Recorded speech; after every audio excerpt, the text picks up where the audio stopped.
علیکم ورحمۃ اللہ وبرکاتہ۔ جامعہ انواری حیدرآباد باب العلم انواری ایجوکیشنل سوسائٹی کی جانب سے تحابی شریف کے درس کا سلسلہ جاری ہے۔ نحمدہ و نصلی علی رسولہ الکریم۔ ہم نے گزشتہ 3 نشستوں میں غالباً 3 نشستیں ہوئیں باب القنوت فی صلاۃ الفجر وغیرہ۔ اس باب کی 3 نشستیں مکمل ہو چکی ہیں۔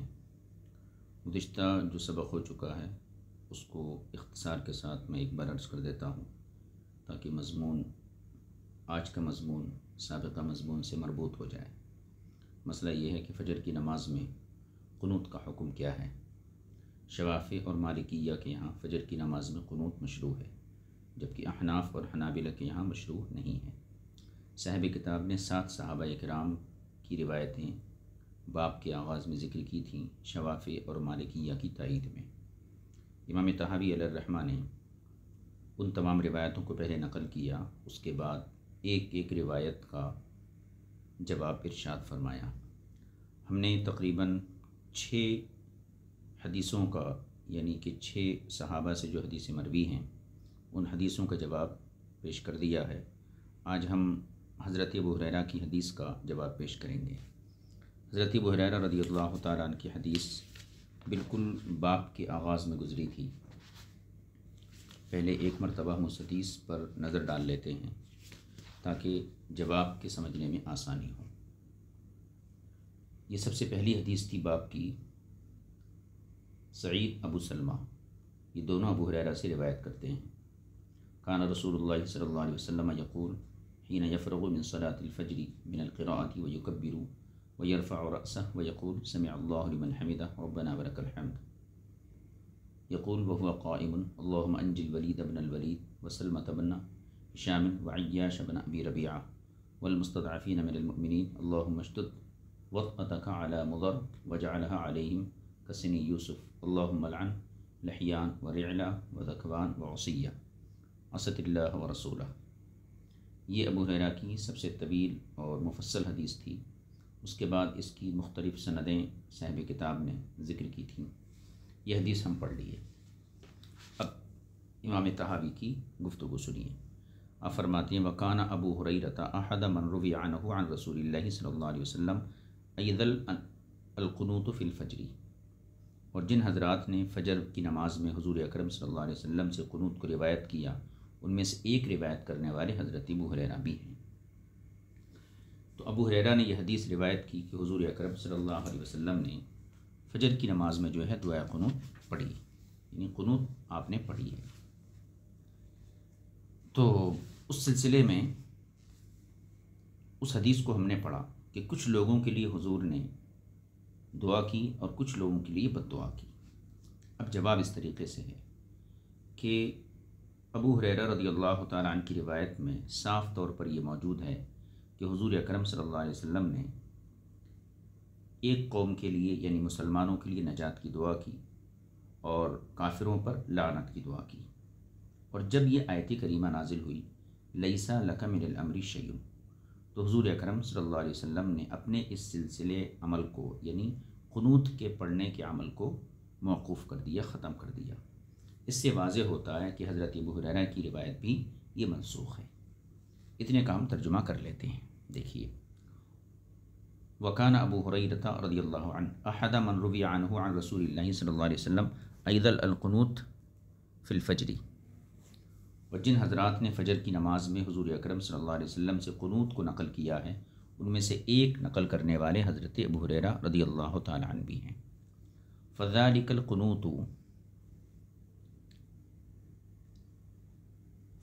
القنوت هو دعاء لقوم ودعاء علی آخرین۔ امام طحاوی کہتے ہیں کہ ابو ہریرہ کی حدیث میں جو قنوت کا تذکرہ ہے تو وہ قنوت ایک قوم کے حق میں دعا تھی اور دوسری قوم کے خلاف دعا تھی۔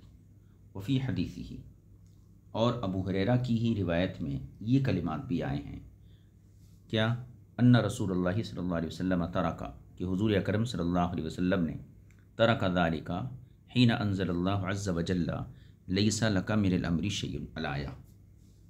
ابو ہریرہ کی روایت میں یہ چیز بھی ہے کہ حضور اکرم صلی اللہ علیہ وسلم نے جب یہ آیت نازل ہوئی لیس لک من الامر شیء، تو اس آیت کے نازل ہونے کے بعد قنوت پڑھنا ختم کر دیا۔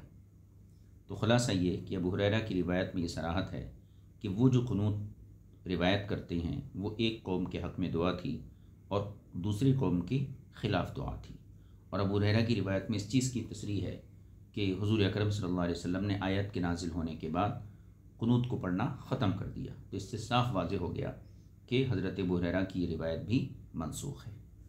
یہ تو اس کا اجمالی جواب ہوا۔ اب اس پر ایک اعتراض ہوتا ہے کہ آپ کیسے کہہ سکتے ہیں کہ یہ قنوت منسوخ ہے، حالانکہ حضرت ابو ہریرہ رسول پاک صلی اللہ علیہ وسلم کے پردہ فرمانے کے بعد بھی فجر کی نماز میں قنوت پڑھتے تھے، جیسا کہ یہاں پر امام طحاوی نے ایک حدیث نقل کی ہے اس چیز کے ثبوت میں۔ وہ حدیث ہم بعد میں پڑھیں گے، ابھی صرف اتنا سمجھ لیجئے کہ ہم نے یہ کہا کہ ابو ہریرہ والی روایت منسوخ ہے، تو معترض یہ اعتراض کرتا ہے کہ آپ اس کو منسوخ کیسے کہہ سکتے ہیں، حالانکہ خود ابو ہریرہ حضور کے پردہ فرمانے کے بعد فجر کی نماز میں قنوت پڑھتے تھے، جیسا کہ ثابت ہے۔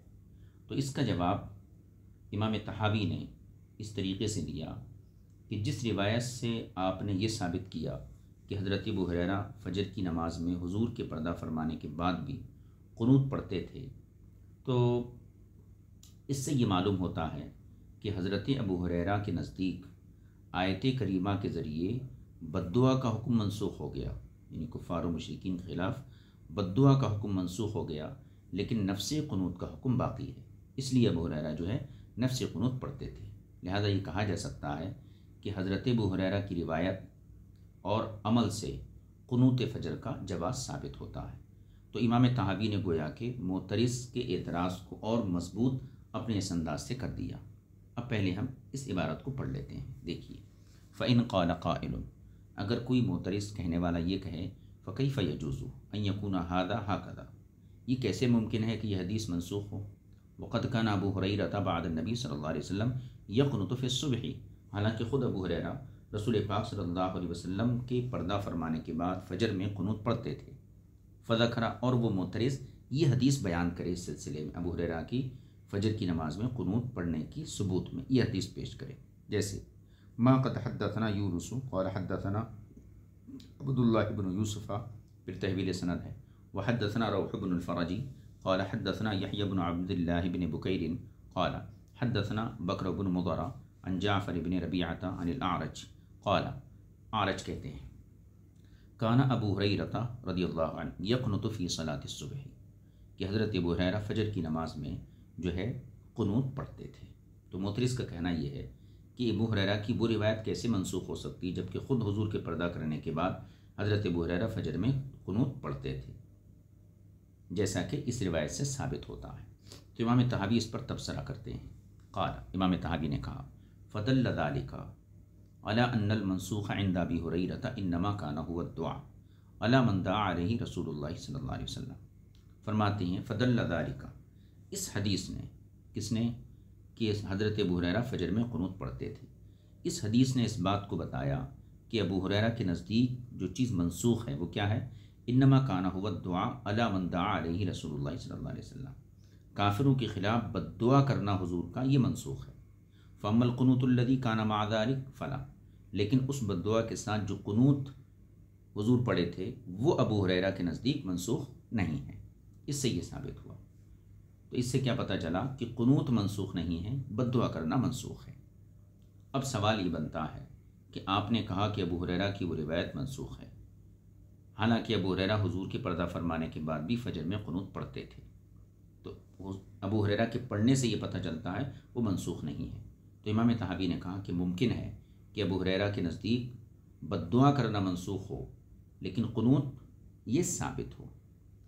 اب ابو ہریرہ کے نزدیک اگر قنوت پڑھنا ثابت ہے تو پھر اس کے امام طحاوی نے دو جواب دیے ہیں۔ پہلا جواب یہاں سے شروع ہوتا ہے، قیل لہ ان یونس بن یزید قد روى عن الزہری فی حدیث القنوت الذی رویناہ فی اول ھذا الباب۔ اس جواب کا پہلے خلاصہ سن لیجئے۔ خلاصہ یہ ہے، اب تک یہ ثابت ہوا کہ ابو ہریرہ کی حدیث ایک روایت شروع میں ذکر کی گئی، اس کو ہم نے کہا یہ منسوخ ہے، تو معترض نے اس پر اعتراض کیا کہ خود ابو ہریرہ پڑھتے تھے۔ تو امام طحاوی نے اس کا مطلب یہ بیان کیا کہ ابو ہریرہ کے نزدیک بد دعا کرنا منسوخ تھا اور قنوت منسوخ نہیں تھی، اس لیے وہ پڑھتے تھے۔ اب اس کا جواب سنیے۔ اس کا جواب یہ ہے، حضرت ابو ہریرہ کی روایت میں نزول آیت سے لے کر قنوت چھوڑ دینے کا جو ٹکڑا ہے یہ ابو ہریرہ کی طرف سے نہیں ہے۔ یعنی حضرت ابو ہریرہ کی روایت میں جو آیت نازل ہونے سے لے کر کہ جب یہ آیت نازل ہوئی تو حضور نے قنوت پڑھنا چھوڑ دیا، یہ جو حصہ ہے روایت کا یہ حضرت ابو ہریرہ کا اپنا جملہ نہیں ہے، بلکہ یہ حصہ امام زہری نے دوسرے صحابہ سے سن کر ابو ہریرہ کی طرف منسوب کر دیا۔ لہذا یہ ممکن ہے کہ حضرت ابو ہریرہ کو آیت کریمہ کے ذریعے سے قنوت فجر کے منسوخ ہونے کا علم نہیں ہوا تھا، اسی وجہ سے حضرت ابو ہریرہ نے حضور کے پردہ فرمانے کے بعد بھی اپنی معلومات کے مطابق قنوت فجر کا سلسلہ باقی رکھا، اور ابن عمر اور عبد الرحمن بن ابی بکر کو علم ہو چکا تھا، اس لیے ان حضرات نے زمانہ نبوت کے بعد قنوت پڑھنے کا سلسلہ بند کر دیا۔ لہذا حضرت ابو ہریرہ کے عمل سے اشکال یا اعتراض کرنا یہ درست نہیں ہو سکتا۔ یہ پہلا جواب ہے، دیکھ لیجیے۔ اب اس جواب کو ہم پڑھتے ہیں۔ قیل لہ، اگر معترض یہ کہے گا کہ ابن ابو ہریرہ کے نزدیک جو ہے بددعا منسوخ تھی اور قنوت یہ ثابت تھی، تو اس کا جواب ہم یہ دیں گے۔ قیل لہ، اس معترض سے کہا جائے گا، ان یونس بن یزید قد روى عن الزہری، یونس بن یزید نے زہری سے روایت کیا ہے، فی حدیث القنوت الذی، اسی قنوت والی حدیث میں جس کو ہم نے باب کے شروع میں ذکر کیا ہے۔ کیا روایت کیا ہے وہ دیکھ لیجئے۔ ما قد حدثنا یونس بن عبد الاعلی قال اخبرنا ابن وهب قال اخبرنی یونس عن ابن شہاب، یہ سند کے ساتھ، فذکر ذلک الحدیث بطولہ، پھر اس حدیث کو مکمل طور پر ذکر کیا، ثم قال فیہ، پھر اس حدیث میں یہ کہا، ثم قد بلغنا انہ ترک ذلک حین انزل علیہ، پھر ہمیں یہ خبر پہنچی کہ حضور اکرم صلی اللہ علیہ وسلم نے اس کو ترک کر دیا جب یہ آیت کریمہ نازل ہوئی، یعنی قنوت کو ترک کر دیا جب یہ آیت کریمہ نازل ہوئی۔ تو گویا کہ یہ جو حصہ ہے یہ حصہ ابو ہریرہ کا اپنا کلام نہیں ہے، بلکہ یہ زہری کا کلام ہے۔ تو فرماتے ہیں امام طحاوی، فصار ذکر نزول هذه الآیت الذی کان به النسخ من کلام الزہری، لہذا یہ آیت کا نزول جس کے ذریعے قنوت منسوخ ہوا، تو اس آیت کے نزول کا ذکر یہ زہری کے کلام سے ہوا، لا مما رواہ عن سعید و ابی سلمۃ عن ابی ہریرہ، یہ اس سند سے نہیں آیا ہے جس میں سعید اور ابو سلمہ ابو ہریرہ سے روایت کرتے ہیں۔ جو پہلی حدیث ہم پڑھے تھے وہ سعید ابو سلمہ ابو ہریرہ سے روایت کرتے ہیں، ٹھیک ہے، تو یہ اس روایت سے نہیں آیا بلکہ زہری کی سند سے آیا ہے۔ تو گویا کہ یہ جو کلام ہے کہ آیت کا نازل ہونا، اس آیت کا لیس لک من الامر شیء، یہ زہری کا کلام ہے، ابو ہریرہ کا کلام نہیں ہے۔ اب جب ہم یہ مان لیں کہ یہ امام زہری کا کلام ہے، ابو ہریرہ کا اپنا کلام نہیں ہے، تو پھر اس کے اندر یہ احتمال پیدا ہوتا ہے، فقد يحتمل ان يكون نزول هذه الآية لم يكن ابو ہریرہ رضی اللہ عنہ علمہ، اب یہ ممکن ہے کہ اس آیت کے نزول کا علم ابو ہریرہ رضی اللہ تعالیٰ عنہ کو نہ ہوا ہو، فكان يعمل على ما علم من فعل رسول اللہ صلی اللہ علیہ وسلم وقنوتہ الی ان مات، چنانچہ حضرت ابو ہریرہ اپنے اسی علم پر اعتماد کرتے ہوئے عمل کرتے رہے جو انہوں نے حضور اکرم صلی اللہ علیہ وسلم کا فعل دیکھا اور حضور کا قنوت دیکھا، الی ان مات، یعنی آخری دم تک وہ قنوت پڑھتے رہے ابو ہریرہ، کیونکہ ان کے یہاں اس آیت کا نزول، اس آیت کے ذریعے یہ قنوت منسوخ ہو گئی ہے، اس کا گویا کہ انہیں علم نہیں تھا، لأن الحجۃ لم تثبت عنده بخلاف ذلک، کیونکہ اس کے خلاف ابو ہریرہ کے نزدیک کوئی دلیل، کوئی حجت ثابت نہیں تھی، یعنی قنوت پڑھنا ہے اس کے برخلاف، یعنی منسوخ ہونے پر ان کے یہاں گویا کہ کوئی حجت سے ثابت نہیں تھا یہ۔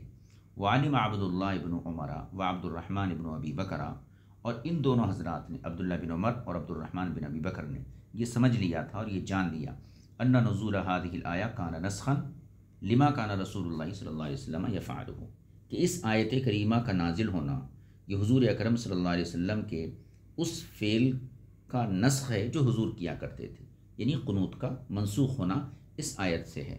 تو یہ دونوں حضرات کو علم تھا. فانتہیا الی ذلک، تو یہ حضرات جو ہے اس آیت کے بعد جو ہے رک گئے. وترک بہ المنسوخ المقدم، اور جو چیز پہلے منسوخ ہو چکی تھی اس کو انہوں نے ترک کر دیا. ابن عمر نے، عبد الرحمن بن ابی بکر نے. یہ ایک جواب تھا. دوسرا جواب یہ ہے ابو ہریرہ کی روایت کا کہ حضرت ابو ہریرہ کی روایت کو ہم نے پڑھا تو اس میں ان قبائل پر بد دعا کرنا مذکور ہے جن قبائل پر بد دعا کرنا حضرت خفاف بن ایما کی روایت میں مذکور ہے.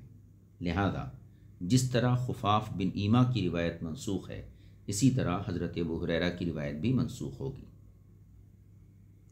جس کی شکل خفاف بن ایما کی روایت کے جواب میں موجود ہے. یعنی اس وہاں پر جو جواب دیا گیا تھا پوری تفصیلات ہم نے وہاں عرض کر دی گئی. اس کے علاوہ خود حضرت ابو ہریرہ سے ایک روایت ہے کہ حضور اکرم صلی اللہ علیہ وسلم عشاء کی نماز میں قنوت پڑھتے تھے، جبکہ عشاء کی قنوت کا مکمل طور پر منسوخ ہونا سب کے نزدیک مسلم ہے. تو جیسے عشاء کا قنوت منسوخ ہے، ایسے ہی فجر کا قنوت بھی منسوخ ثابت ہو گیا. اس کا ترجمہ کر لیجیے.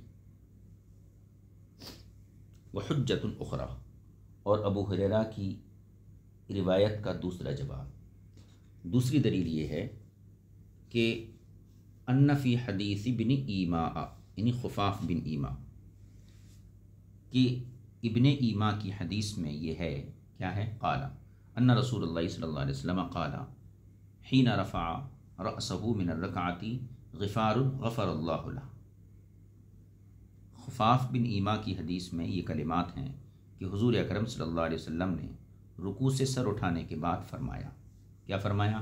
غفار غفر اللہ له، اللہ تعالیٰ قبیلہ غفار کی مغفرت فرمائے. حتی ذکر ما ذکر فی حدیثہ، آخری حدیث تک انہوں نے پوری نقل کی. ثم قال، پھر اللہ وخر ساجدن، پھر اللہ اکبر کہہ کے آپ جو ہے سجدہ ریز ہو گئے، سجدے میں چلے گئے.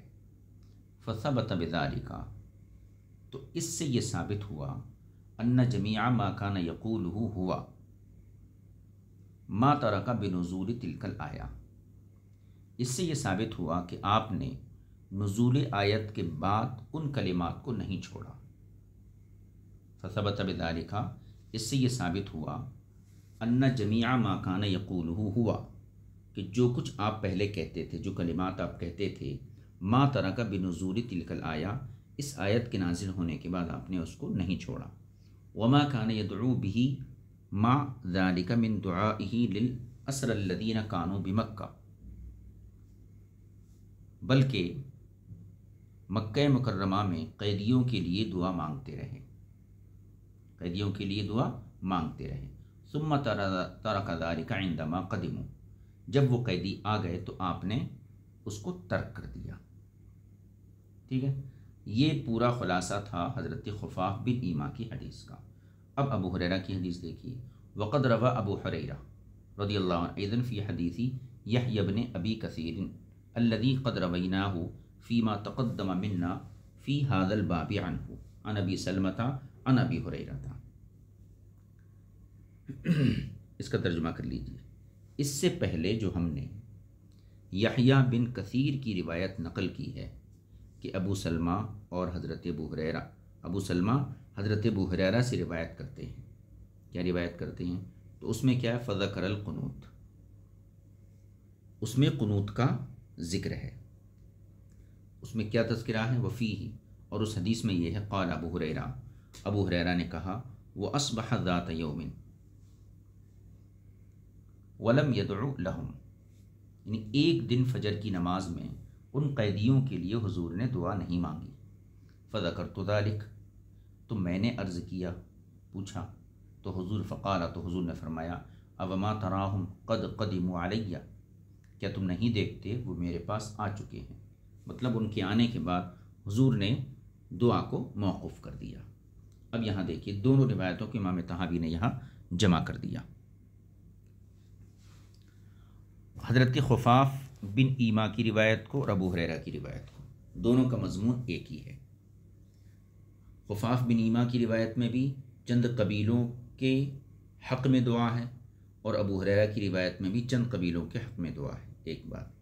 دوسری بات یہ کہ خفاف بن ایما کی روایت سے یہ پتہ چلتا ہے کہ آیت نازل ہونے کے بعد بھی حضور نے جو ہے دعا کا سلسلہ موقوف نہیں کیا، بلکہ آپ کرتے رہے۔ جب وہ لوگ مکے سے آ گئے مسلمان، جب آپ نے دعا کا سلسلہ موقوف کیا۔ ابو ہریرہ کی روایت میں بھی یہی چیز ہے کہ حضور اکرم صلی اللہ علیہ وسلم نے ایک مرتبہ فجر کی نماز میں قنوت نہیں پڑھی، اور جب انہوں نے پوچھا تو حضور نے فرمایا کیا تم نہیں دیکھتے ہو وہ آ چکے ہیں۔ تو دونوں روایتوں کا مضمون ایک ہے۔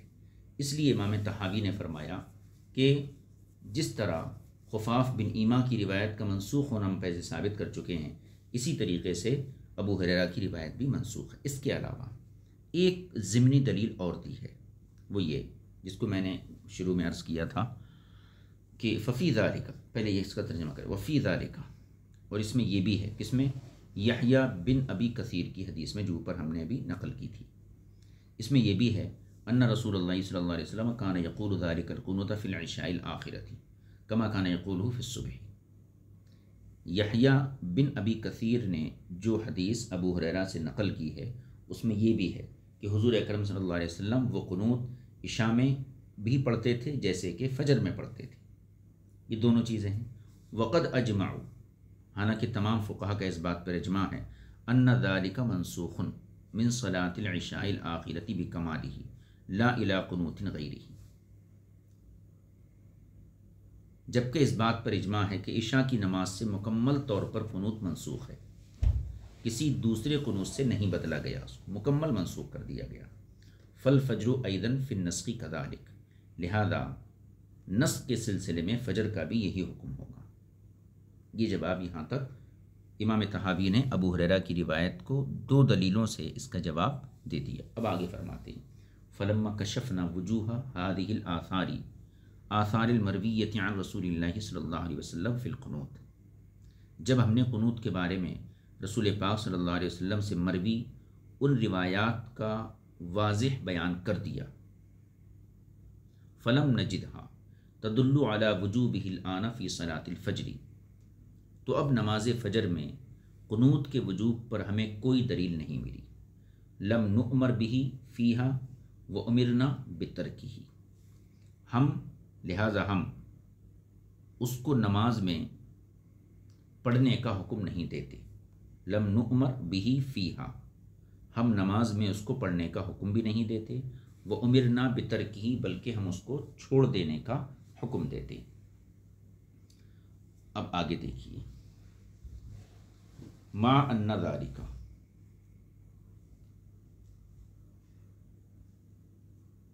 یہاں سے امام طحاوی بعض صحابہ اکرام کے اقوال یا ان کے فتاوے نقل کر رہے ہیں۔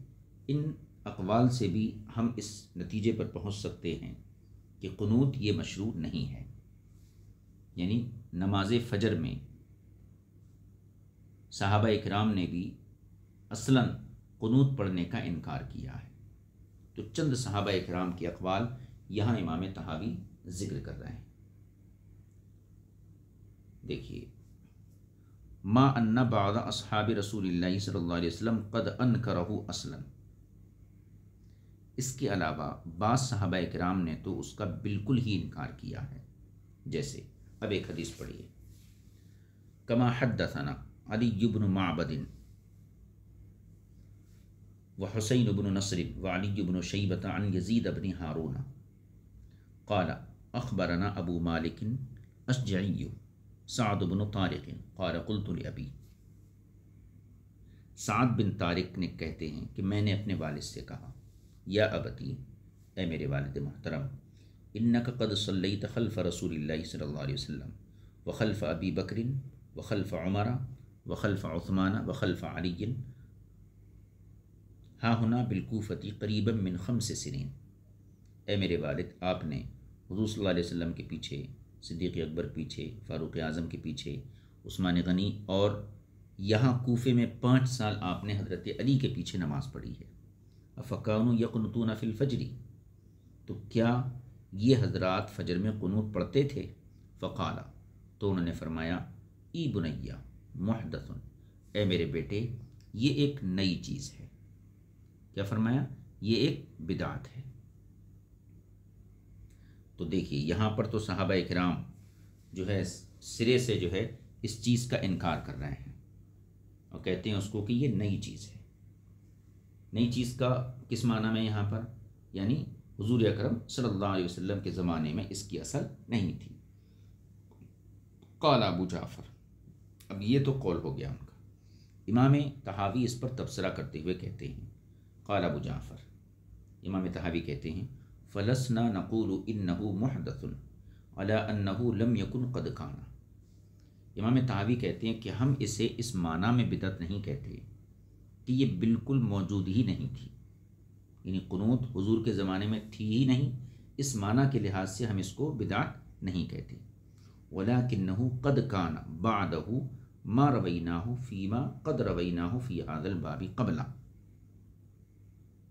بلکہ یہ تھی، ولكنه قد كان، بلکہ یہ تھی جیسا کہ ہم نے اس سے پہلے اسی باب میں بیان کیا ہے۔ اب فرماتے ہیں فلما لم يثبت لنا القنوت عن رسول اللہ صلی اللہ علیہ وسلم رجعنا الى ما روی عن اصحابہ فی ذلک۔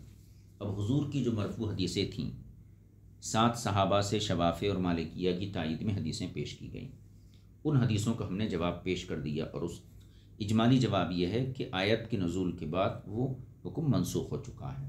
تو حضور کی مرویات یعنی مرفوع احادیث کے اندر ہمیں قنوت کا ثبوت نہیں ملا۔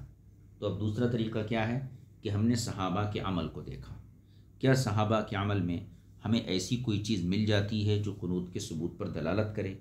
اسی کو یہاں فرماتے ہیں قل فلما لم يثبت لنا القنوت عن رسول اللہ صلی اللہ علیہ وسلم، تو جب ہمارے نزدیک حضور اکرم صلی اللہ علیہ وسلم سے قنوت کا ثبوت نہیں ہوا، رجعنا الی ما روی عن اصحابہ فی ذلک، تو اس سلسلے میں حضور کے صحابہ کی جو مرویات ہیں ان کی طرف ہم نے رجوع کیا، یعنی کیا صحابہ کرام فجر میں قنوت پڑھتے تھے یا نہیں پڑھتے تھے۔ اس سلسلے کی اب کچھ روایتیں امام طحاوی یہاں ذکر کر رہے ہیں، ان روایتوں کو دیکھ لیجئے۔ یہ دیکھیے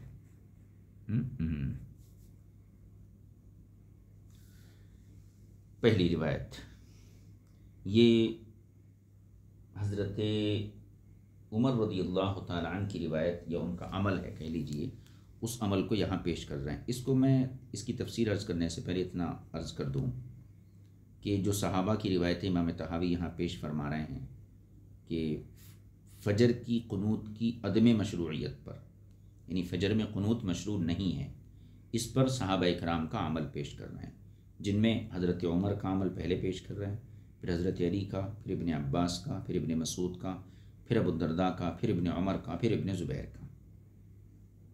البتہ ان میں جو 3 حضرات ہیں، فاروق اعظم، حضرت علی اور حضرت عبداللہ بن عباس، ان 3 حضرات کے نزدیک جنگ کی حالت میں قنوت پڑھنا ثابت ہے، لیکن عام حالات میں یہ بھی اس چیز کے قائل نہیں ہیں۔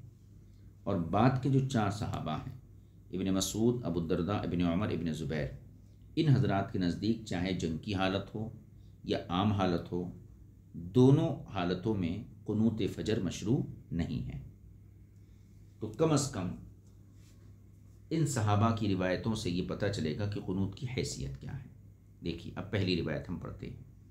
فَإِذَا صالح بن عبد الرحمن الانصاری قد حدثنا قال حدثنا سعید بن منصور قال حدثنا حشیم قال اخبرنا ابن ابی لیلى عن عطاء عن عبید بن عمیر قال صلیت خلف عمر صلاۃ الغداۃ۔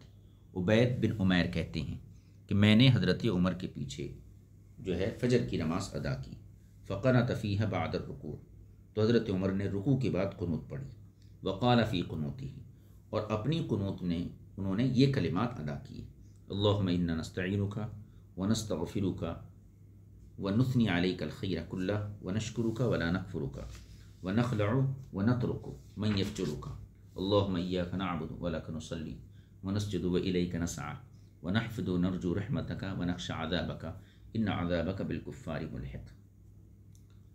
یہ حضرت عمر کی ایک روایت ہو گئی۔ اس سے کیا پتہ چلا کہ آپ نے فجر کی نماز میں رکوع کے بعد قنوت پڑھا۔ ابھی ہم پہلے روایتیں پڑھتے ہیں۔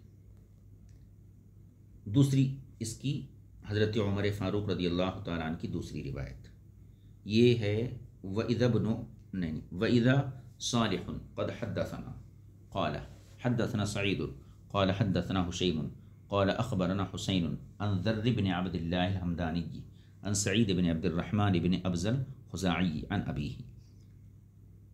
عبد الرحمن بن ابزہ خزاعی اپنے والد سے روایت کرتی انہ صلی خلف عمر ففعل مثل ذلك کہ ان کے والد نے حضرت عمر فاروق کے پیچھے نماز پڑھی تو آپ نے ایسا ہی کیا، یعنی آپ نے بھی اسی قسم کی دعا پڑھی حضرت عمر نے.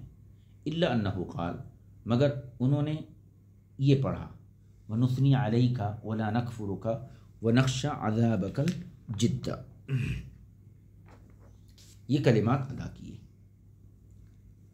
یہ دو روایتیں ہو گئیں جن سے پتہ چلا حضرت عمر فاروق نے جو ہے فجر کی نماز میں قنوت پڑھی ہے. تیسری روایت حضرت عمر کی ہی وَإِذَا بْنُ مَرْزُوقٍ قَالَ قَدْ حَدَّثَنَا قَالَ حَدَّثَنَا وَهْبُ بْنُ جَرِيرٍ قال حدثنا شعبة عن عبدة بن أبي لبابة عن سعيد بن عبد الرحمن بن أبزة عن أبيه. یہ وہی ہیں عبد الرحمن بن ابزہ کے والد. ان عمر قنط فی صلاة الغداة قبل الرکوع بالسورتين، حضرت عمر نے فجر کی نماز میں رکوع سے پہلے دو صورتوں کو پڑھا. رکوع سے پہلے دو صورتوں کے ساتھ قنوت پڑھی. یہاں صورت سے مراد یہ قرآن کی صورتیں نہیں ہیں بلکہ دعائے قنوت جو ہے اس میں اسی کو جو ہے دو صورت سے تعبیر کیا گیا جس کی آگے ہم وضاحت کریں گے. ابھی اتنا ہمیں دیکھنا ہے کہ حضرت عمر نے قنوت پڑھی ہے. تو پیچھے جو روایت آئی اس میں آیا تھا رکوع کے بعد، اور یہ روایت جو ہے اس میں آیا ہے رکوع سے پہلے.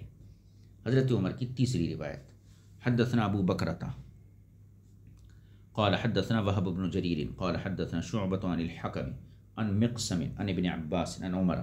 حضرت عمر سے مروی ہے، ابن عباس روایت کرتے ہیں انہو کان یقنط فی صلاۃ الصبح بسورتین. حضرت فاروق اعظم رضی اللہ تعالی عنہ فجر کی نماز میں دو صورتوں سے قنوت پڑھتے تھے. کون سی دو صورتیں؟ اللہم انا نستعینک اور اللہم ایاک نعبد. ان کو دو صورتیں قرار دیا گیا ہے، یعنی سورہ خلع اور سورہ حفت یوں کہہ لیجئے. یہ دعائے قنوت میں جو کلمات آئے ہیں ان کلمات کو یہ سورت سے تعبیر کیا گیا ہے.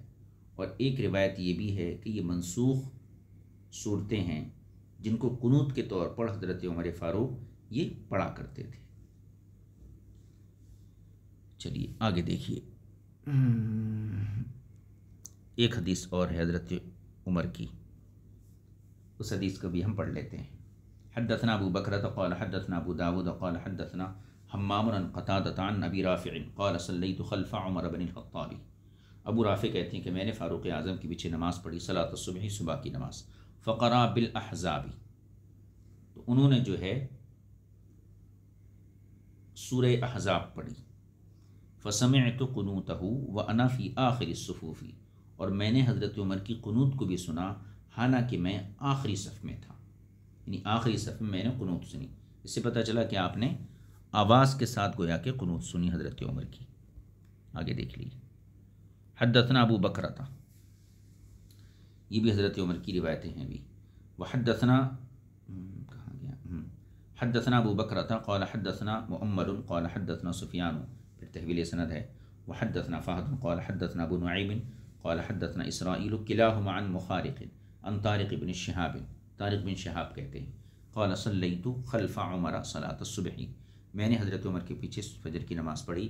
فلما فرغ من القراءة في الركعة الثانية كبر، جب آپ دوسری رکعت میں قرأت سے فارغ ہوئے آپ نے تکبیر کہی. ثم قنط، پھر آپ نے قنوت پڑھی. ثم كبر فركع، پھر جو ہے آپ تکبیر کہتے ہوئے رکوع میں چلے گئے. اس سے بھی پتہ چلا کہ آپ نے دوسری رکعت میں رکوع سے پہلے قنوت پڑھی. اس حدیث کی ایک سند یہاں نیچے ذکر کی ہے. حدثنا ابو بکرۃ قال حدثنا وهب قال حدثنا شعبة عن مخارق فذكر باسناده مثله. مخارق نے اپنی سند کے ساتھ اسی طرح کی حدیث نقل کی ہے. چلیے آگے دیکھیے. یہ آخری حدیث حضرت عمر کی. حدثنا صالح بن عبد الرحمن، حدثنا صالح بن عبد الرحمن قال حدثنا سعید قال حدثنا حشیم قال اخبرنا ابن عون عن محمد بن سیرین ان سعید بن المسیب، محمد بن سیرین کہتے ہیں کہ سعید بن مسیب ذکر له قول ابن عمر فی القنوت، کہ ان کے سامنے حضرت ابن عمر کا قول قنوت کے سلسلے میں ذکر کیا گیا، حضرت ابن عمر کا قول۔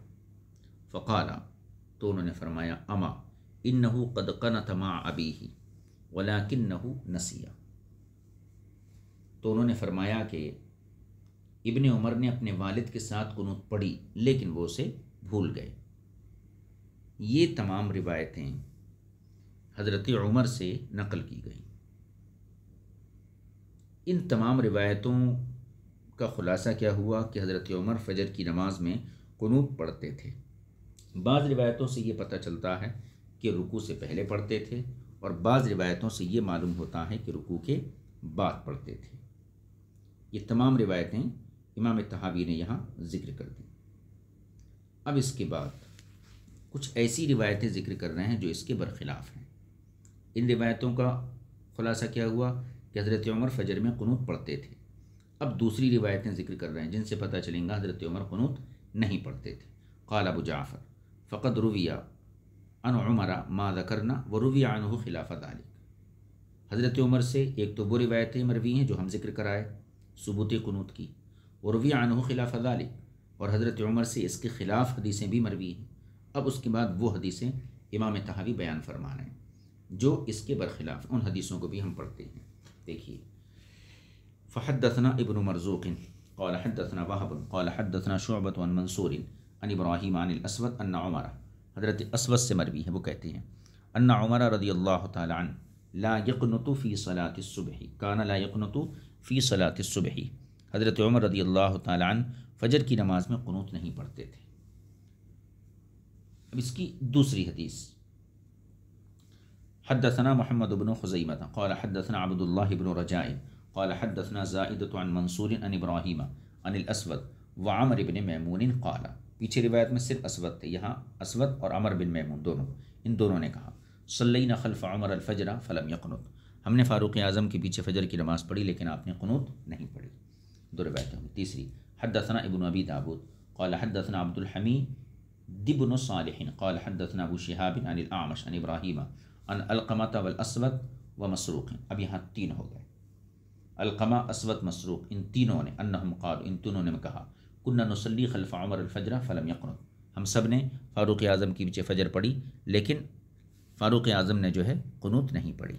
آگے دیکھیے اور ایک حدیث، حدثنا ابن ابی داود قال حدثنا عبد الحمید بن صالح قال حدثنا ابو شہاب باسنادہ ھذا، ابو شہاب نے اپنی سند کے ساتھ یہ حدیث بیان کی کہ انہم قالوا، ان سب نے کہا، ان سب سے مراد وہی لوگ، القمہ، اسود، مسروق، کننا نصلی خلف عمر، ہم حضرت عمر کے پیچھے نماز پڑھتے تھے، نحفظ رکوعہ وسجودہ، اور ہم ان کے رکوع اور سجود کو محفوظ کرتے تھے، یعنی ہمیں ان کا رکوع اور سجود یاد ہے، ولا نحفظ قیام ساعۃ یعنون القنوت، لیکن ہمیں جو ہے آپ کا کچھ دیر کھڑا رہنا جسے لوگ قنوت کہتے ہیں یاد نہیں، ولا نحفظ قیام ساعۃ، اور ہمیں فاروق اعظم کا کچھ دیر کھڑا رہنا، قیام کرنا، قیام سے مراد یہاں کیا ہے،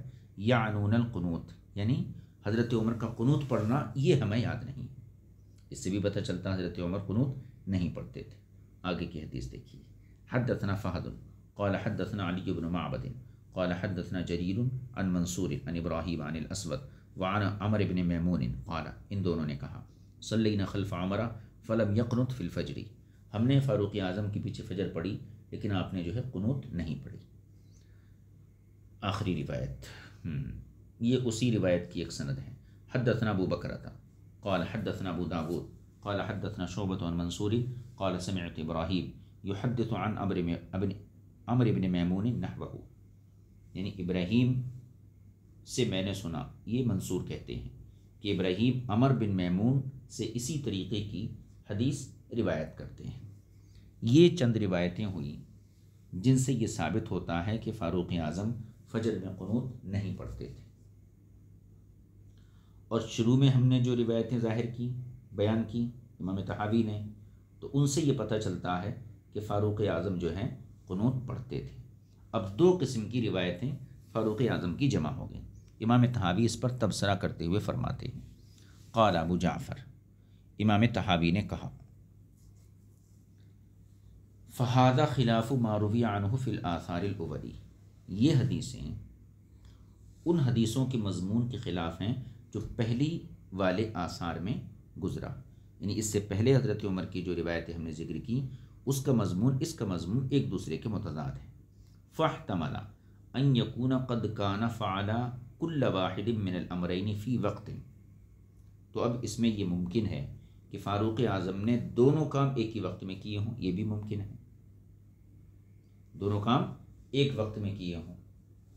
تو اب اس میں غور کرنا ہے، یعنی حضرت عمر رضی اللہ تعالیٰ عنہ سے دو عمل ثابت ہوئے۔ ایک عمل تو یہ کہ آپ فجر میں قنوت پڑھتے تھے، دوسرا عمل یہ کہ آپ قنوت نہیں پڑھتے تھے۔ تو امام طحاوی کہتے ہیں کہ حضرت عمر فجر کی نماز میں کبھی قنوت پڑھتے تھے، کبھی ترک کرتے نہیں، دونوں کام کرتے تھے۔ بھئی ایک قسم کی روایتیں تھیں وہ یہ کہتی تھی قنوت پڑھتے تھے، پھر دوسری درجے میں ہم نے جو روایتیں ذکر کی ان سے یہ ثابت ہوا قنوت نہیں پڑھتے تھے۔ اب امام طحاوی فیصلہ کرتے ہیں کہ ہو سکتا ہے حضرت عمر جو ہے قنوت پڑھتے بھی ہوں، تو جن حضرات نے پڑھتے ہوئے دیکھا انہوں نے یہ کہہ دیا کہ آپ پڑھتے ہیں، اور یہ بھی ہو سکتا ہے کہ آپ چھوڑ دیتے ہیں، ترک بھی کر دیتے ہیں، تو جن حضرات نے آپ کو نہیں پڑھتے دیکھا تو انہوں نے یہ کہا کہ قنوت نہیں پڑھی۔ اب اس چیز کو ثابت کیسے کیا جائے گا؟ اس کے ذریعے ایک حدیث آپ نے یہاں نقل کی ہے، یعنی اپنی بات کے ثبوت میں ایک حدیث نقل کی۔ بات کیا ہے؟ حضرت عمر سے دو قسم کی روایتیں ہیں، تو آپ نے فیصلہ یہ کیا کہ یہ ممکن ہے کہ آپ کبھی پڑھتے بھی ہوں، کبھی نہ بھی پڑھتے ہوں۔ اب ہمیں غور کرنا ہے کہ آخر یہ احتمال درست ہے یا نہیں ہے۔ اس احتمال کی تائید کے لیے امام طحاوی نے ایک روایت پیش کی، اس روایت سے یہ ثابت ہو جائے گا کہ حضرت عمر کبھی پڑھتے تھے، کبھی نہیں پڑھتے تھے۔ دیکھیے کہتے ہیں فنظرنا فی ذلک، ہم نے اس میں غور کیا، فاذا یزید بن سنان قد حدثنا، تو یزید بن سنان نے ہمیں ایک حدیث بیان کی، اور پھر سند ہے اس کی، قال حدثنا یحیی بن سعید قال حدثنا مسعر بن کدام قال حدثني عبد الملك بن میسرۃ عن زید بن وہب قال، زید بن وہب نے کہا، ربما قنط عمر، کبھی کبھی حضرت عمر فاروق قنوت پڑھتے تھے، ربما قنط عمر، یعنی فاروق اعظم کبھی قنوت پڑھتے تھے۔ اب یہ کون کہہ رہے ہیں؟ زید بن وہب۔ امام طحاوی کہتے ہیں فاخبر زید بما ذکرنا انه كان ربما قنط وربما لم يقنط، چنانچہ زید بن وہب نے یہ بات بتا دی کہ حضرت فاروق اعظم، یعنی فاخبر زید بما ذکرنا، ہم نے جس بات کو ذکر کیا زید بن وہب نے اسی چیز کی خبر دی، کیا؟ انه كان ربما قنط وربما لم يقنط، کہ کبھی فاروق اعظم پڑھتے تھے، کبھی نہیں پڑھتے تھے۔ جب انہوں نے یہ کہا کہ ربما قنط عمر، تو اس کا مطلب کیا ہوا؟ کبھی پڑھتے تھے، تو اس کا مطلب کبھی نہیں پڑھتے تھے۔ تو ہم نے جو احتمال ذکر کیا زید بن وہب کی روایت سے اس احتمال کی تائید ہو گئی۔ اب امام طحاوی کہتے ہیں ہم نے غور کیا، فاردنا ان ننظر فی المعنى الذي كان له يقنط ما هو، اب ہم نے یہ دیکھا کہ آپ دعائے قنوت کس وجہ سے پڑھتے تھے، آپ کے پڑھنے کی وجہ کیا تھی، اس کی وجہ کیا تھی؟ تو اس کا جواب میں عرض کر دوں الفاظ میں اپنے، اس کی وجہ یہ تھی کہ حضرت عمر فاروق رضی اللہ تعالیٰ عنہ حالت جنگ میں دعائے قنوت پڑھنے کے قائل تھے، اور حالت جنگ میں ہی آپ پڑھتے تھے، عام حالات میں قنوت کو ترک کر دیا کرتے تھے، عام حالات میں قنوت کو ترک کر دیا کرتے تھے۔ اب اس کا ثبوت روایت کی روشنی میں دیکھ لیجئے، دیکھیے فَأَرَدْنَا أَن نَنظُرَ فِي الْمَعْنَى الَّذِي لَهُ كَانَ يَقْنُطُ مَعَهُ، اب ہم نے اس وجہ کے اندر غور کرنا شروع کیا کہ جس وجہ سے حضرت عمر قنوت پڑھتے تھے۔ فَإِذَا عِمْرَانُ بْنُ أَبِي عِمْرَانَ قَدْ حَدَّثَنَا قال حدثنا سعيد بن سليمان الواسطي عن أبي شهاب الحناطي عن ابی حنیفۃ عن حماد عن ابراہیم عن الاسود، حضرت اسود کہتے ہیں کان عمر، حضرت فاروق اعظم اذا حارب قنط واذا لم يحارب لم يقنط، یعنی حضرت فاروق اعظم رضی اللہ تعالیٰ عنہ لڑائی کے موقع پر قنوت پڑھتے تھے، اور جب لڑائی نہیں ہوتی تھی تو نہیں پڑھتے تھے۔ اب دیکھیے، ہم نے جو احتمال پہلے ذکر کیا، امام طحاوی کہتے ہیں، ہم نے یہ احتمال بیان کیا کہ حضرت عمر فاروق دونوں کام کرتے تھے، کبھی پڑھتے تھے کبھی نہیں پڑھتے تھے۔ اس کی تائید بھی زید بن وہب کی روایت سے ہو گئی۔ اس کے بعد ہم نے اس معنی کو تلاش کیا کہ کیوں پڑھتے تھے، تو اس حدیث کے اندر ہمیں اس کی وجہ مل گئی کہ حالت جنگ میں پڑھتے تھے اور عام حالات میں نہیں پڑھتے تھے۔ اب یہ حدیث بیان کرنے والے کون ہیں؟ اسود، امام طحاوی کہتے ہیں۔ اب دیکھیں فأخبر الاسود بالمعنى الذي له كان يقنط عمر، تو حضرت اسود نے حضرت فاروق اعظم کی قنوت پڑھنے کا سبب بتا دیا، انه اذا حارب يدعو على اعدائه، کہ جب جنگ کا ماحول ہوتا تو آپ اپنے دشمنوں کے خلاف بد دعا کرتے، ويستعين الله عليهم، اور ان کے خلاف اللہ سے مدد طلب کرتے، ويستنصر، اور اللہ سے مدد چاہتے، کما کان رسول اللہ صلی اللہ تعالی علیہ وسلم فعل لما قتل من قتل من اصحابہ، جیسا کہ نبی کریم صلی اللہ علیہ وسلم نے بعض صحابہ اکرام کے شہید ہونے پر کیا تھا۔ حتی انزل اللہ عز وجل، یہاں تک کہ اللہ تبارک و تعالی نے اس آیت کو نازل فرمایا، لیس لک من الامر شیء او یتوب علیہم او یعذبہم فانہم ظالمون، یہاں تک کہ اللہ نے اس آیت کو نازل فرما دیا۔ قال عبد الرحمن ابن ابی بکر فما دعا رسول اللہ علی احد بعد، عبد الرحمن بن ابی بکر فرماتے ہیں کہ اس آیت کے بعد نبی کریم صلی اللہ علیہ وسلم نے کسی کے لیے بد دعا نہیں کی۔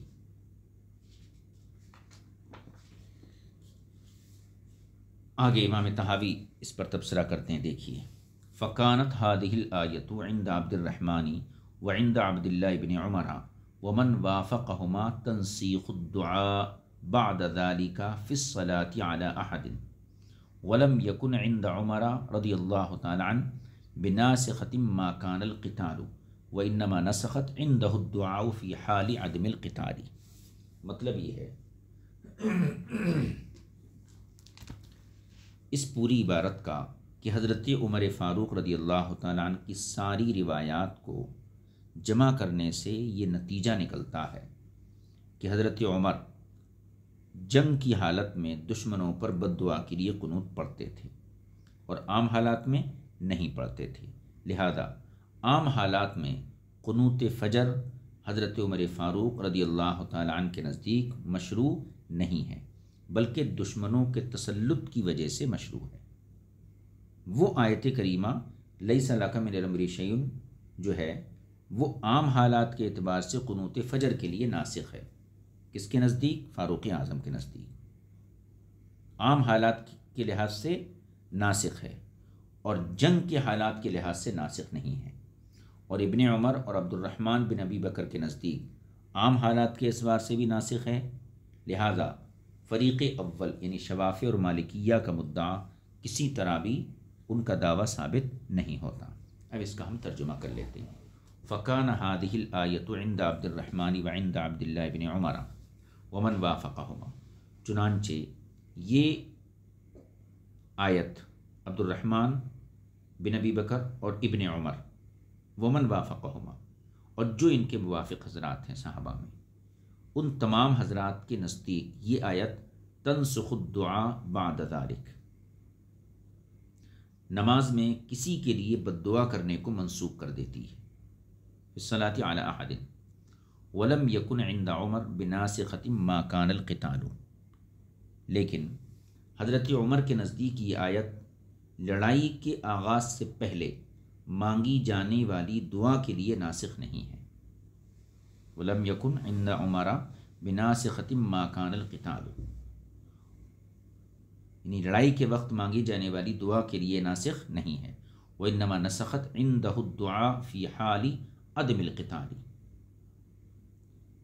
بلکہ غیر حالت جنگ کی دعا کے لیے ناسخ ہے، الا انہ قد ثبت بذالک، مگر کم از کم اتنی بات تو اس سے ثابت ہو گئی. کیا ثابت ہو گئی؟ بطلان قولی من یرد الدوام علی القنوت فی صلاۃ الفجر، جو حضرات فجر کی نماز میں ہمیشہ قنوت پڑھنے کو ضروری سمجھتے ہیں، ان کے قول کا بطلان ثابت ہو گیا. فہذا وجہ ما روی عن عمر فی ھذا الباب، حضرت عمر سے جو حدیث مروی ہیں اس کی یہ توجیہ ہے جو امام طحاوی نے یہاں پیش فرما دی. اب دوسرے صحابی کی طرف امام طحاوی حضرت علی ابن ابی طالب سے کچھ روایتیں نقل کریں گے اور اس کے بعد ان روایتوں پر تبصرہ کریں گے. پھر ابن عباس کی روایتیں ہیں، اس کے بعد جو ہے پھر کچھ تائیدی روایتیں، یعنی ہمیشہ قنوت چھوڑنے کی روایتیں، اس کو انشاءاللہ پیش کیا جائے گا. آج ہماری نشست جو ہے کافی طویل ہو چکی ہے، اس لیے ہم آج اپنے سبق کو یہیں موقوف کرتے ہیں. آج ہم نے صرف جو ہے حضرت ابو ہریرہ کی روایت کا جواب پڑھا. 2 جواب امام طحاوی نے دیے حضرت ابو ہریرہ کی روایت کے، اور جو 7 صحابہ سے حدیثیں مروی تھیں، ابو ہریرہ کا جواب دینے کے بعد وہ حدیثوں کا جواب مکمل ہو گیا. اس کے بعد امام طحاوی نے یہ ثابت کیا کہ جب ہم نے تمام حدیثوں پہ غور کیا تو ہمیں کوئی مرفوع حدیث نہیں ملتی ہے کہ جو کہنا چاہیے فجر کی نماز میں دعائے قنوت کے وجوب پر دلالت کرے. لہٰذا ہم نے صحابہ اکرام کے عمل کو دیکھا. صحابہ اکرام کے عمل میں ہمیں 2 طریقے کا عمل ملا. فاروق اعظم کے عمل کو ہم نے دیکھا. کچھ حدیثیں کہتی ہیں آپ پڑھتے تھے فجر میں، کچھ حدیثیں کہتی ہیں نہیں پڑھتے تھے. تو ہم نے اس کا نتیجہ یہ نکالا کہ آپ پڑھتے بھی تھے، نہیں بھی پڑھتے تھے.